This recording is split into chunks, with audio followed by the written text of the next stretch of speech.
I am Mary Beth Mangus with Queen of Cups Vitality. I'm here today to share with someone who is feeling deep tightness in their throat, not from the outside, but from the inside, to the point where it feels like it's pressing on the vocal cords, feels like it's pressing a bit on the breathing, a bit, but not from the outside, deep from the inside. And sit back. Here we go.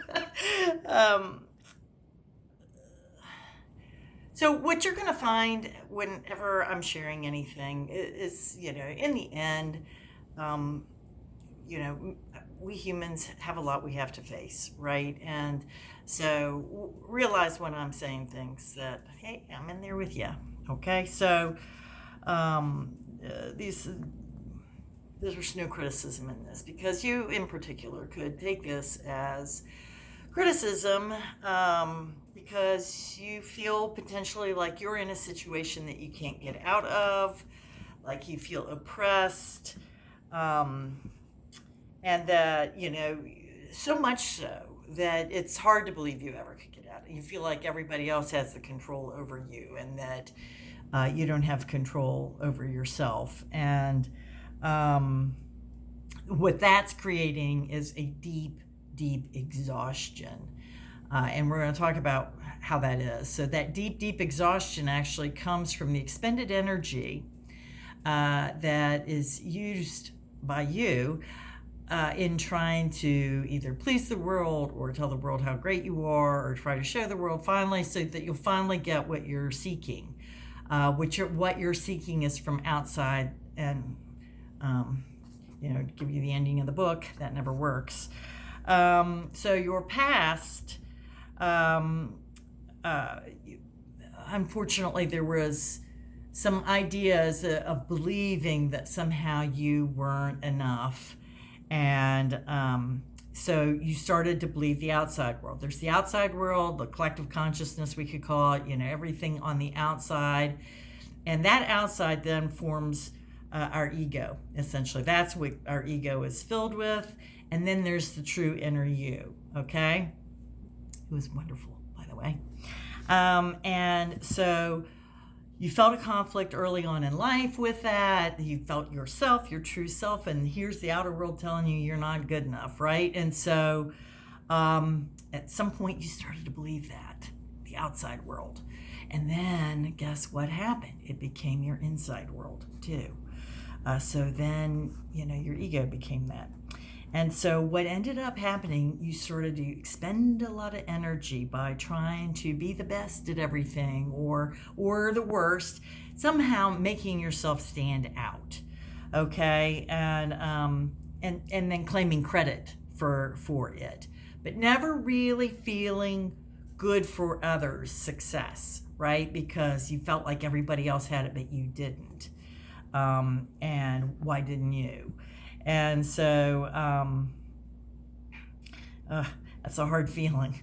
And so what that ended up happening, after that, is just envying everybody and complaining in your own mind. And any kind of feedback wouldn't be able to be accepted. It's just the mind is going to be full of complaints, and then probably the body too. So with the exhaustion, because that's a lot of energy, right? To try to please the unpleasable, right? Have you ever found? It's fleeting if you ever please somebody, or the collective consciousness. It's fleeting.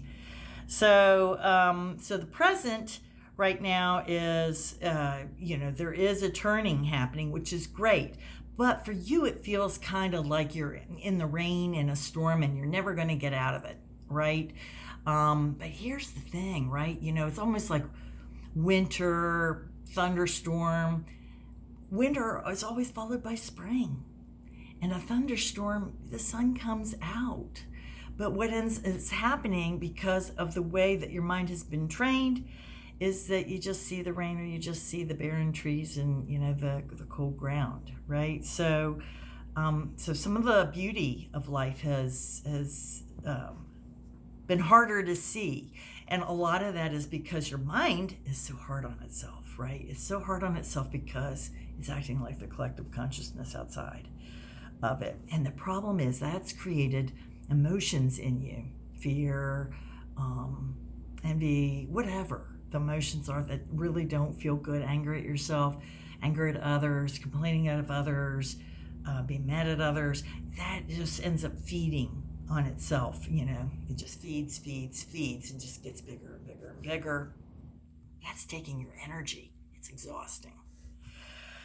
And then it gets turned inward, of course, and that's not uplifting, right? That makes it hard to move. That exhaustion makes it hard to move, live your life, be your fullest self, of expression of yourself, right?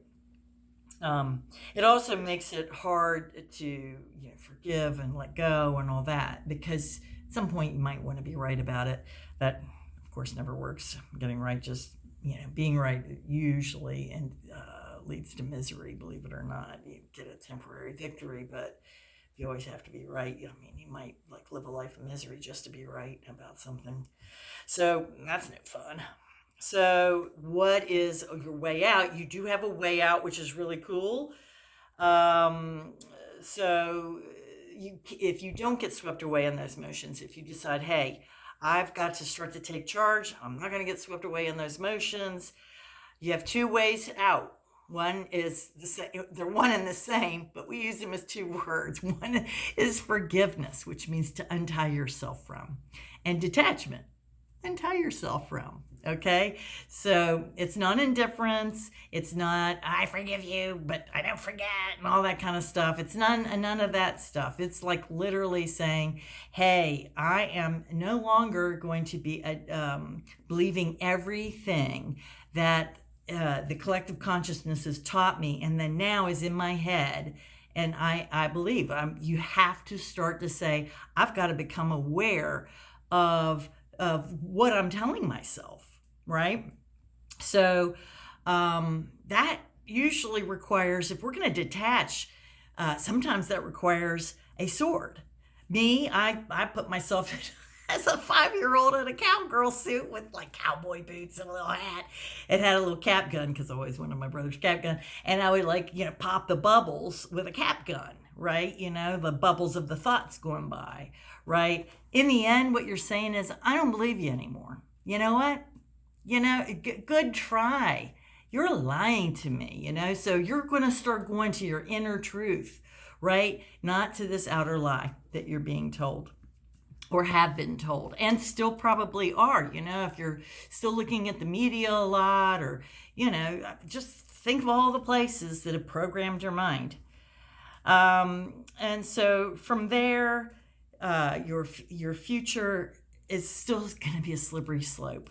Like it is for all of us, man. There's always little slippery spots, and so what you're going to have to do is realize I'm going to have some victories.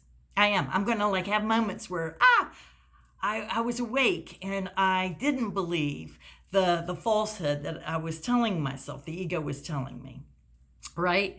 I instead acted from my inner self, and I used my creativity, and I lived authentically instead of how I thought I should live. Someone told me to. And so from there, you've got to, watch out for that, because that slippery slope can bind you, and you can get into situations where you start to think, well, I'm so good, or this or that, or you go into your own fantasies that are still wrapped up from the collective consciousness. Because it is a slippery. One teacher that I studied with said, if there was a poisonous snake in the room, you wouldn't take your eye off of it, would you? Or would you? No, you wouldn't. You would be like, oh, where is that thing? Right? And so, but we take our eye off our mind all the time. We take our eye off our ego all the time. And so the key is going to be vigilant, and that's why in a lot of mythology, they use the hero or the warriors as a symbol, as the one who's always out there and alert and looking. And, you don't have to have tension with that. That's why I like the, traditional Chinese arts, that you have to be relaxed when you're doing it. No tension, relaxed and alert mind. So beware of that, because there are going to be myths in you that you still could could trap you and bind you, like really bind you. And then from there, you have to at some point evolve into, what? I am feeling more and more empowered. I am feeling more and more like I am aligned with things. But again, even when you're saying that, it's probably collective. So it is a tricky. You have freedom. You do. You have the freedom. But you're going to have to watch your mind. Really and truly watch your mind. Of course, this is advice I give to anybody, not someone who's just feeling this, but myself every day, every minute. But that is really it. And just watch the ego, because the ego is going to say, I'm so good. This is a habit that your ego, and it's going to look for others to say, I'm so good. You're so good. Watch that. That is just, you're in the litter box slipping. Okay. So I think that's really it. You won't be expending your energy now, putting it all out there. Your energy will be coming in here and saying, is this good for me? And not just saying, well, this article says this is good for me. Try it for yourself, and see. Or, ooh, this gives me pleasure, and so therefore I think it's good. That's also been put in there. And memories of, happy memories, bad memories, all this stuff. That is you're on a noble path. You are. So, deepest blessings and relaxed and alert mind.